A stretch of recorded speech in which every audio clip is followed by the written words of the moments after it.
बहुत समय पहले मद्र देश में राजा अश्वपति नाम के एक धर्मात्मा राजा राज्य करते थे।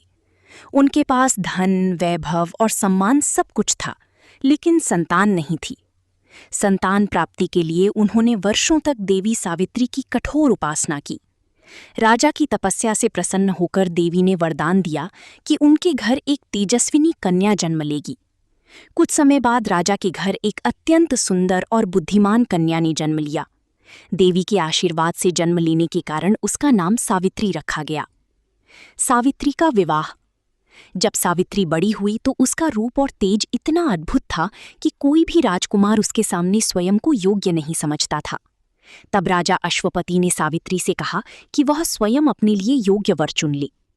सावित्री अनेक राज्यों और आश्रमों में गई। अंत में उसे वन में रहने वाले एक युवक से प्रेम हो गया, जिसका नाम था सत्यवान। सत्यवान बहुत ही गुणवान, सत्यवादी, वीर और धर्मपरायण था। वह वन में अपने अंधे माता पिता के साथ रहता था। उसके पिता राजा द्युमत्सेन पहले एक राजा थे, लेकिन राज्य छिन जाने के कारण वन में रहने लगी थी। सावित्री ने लौटकर अपने पिता को बताया कि उसने सत्यवान को अपने पति के रूप में चुना है। उसी समय देवर्षि नारद वहां आए। उन्होंने ध्यान लगाकर सत्यवान के बारे में बताया। सत्यवान सभी गुणों से संपन्न है, लेकिन उसकी आयु बहुत कम है। विवाह के ठीक 1 वर्ष बाद उसकी मृत्यु हो जाएगी। ये सुनकर राजा अश्वपति बहुत दुखी हुए।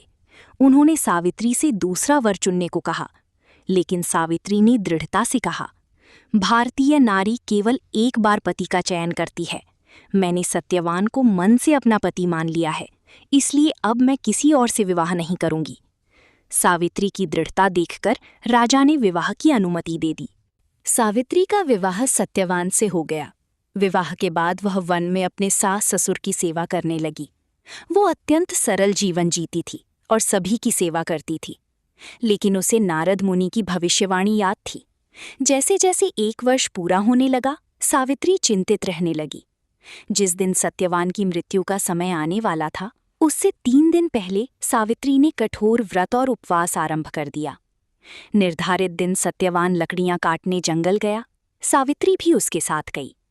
जंगल में काम करते समय अचानक सत्यवान के सिर में तेज पीड़ा होने लगी।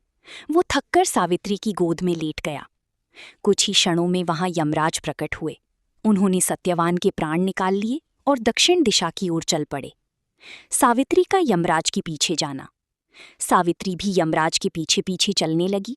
यमराज ने उसे समझाया, अब तुम्हारे पति की आयु समाप्त हो चुकी है, तुम लौट जाओ। लेकिन सावित्री धर्म, नीति और भक्ति की बातें करती हुई उनके साथ चलती रही। यमराज उसकी बुद्धिमत्ता और पतिव्रता धर्म से अत्यंत प्रभावित हुए। उन्होंने कहा, हे सावित्री, मैं तुम्हारी भक्ति से प्रसन्न हूं। सत्यवान के जीवन को छोड़कर कोई भी वरदान मांग लो। सावित्री के वरदान। सावित्री ने अत्यंत बुद्धिमानी से एक करके वरदान मांगे।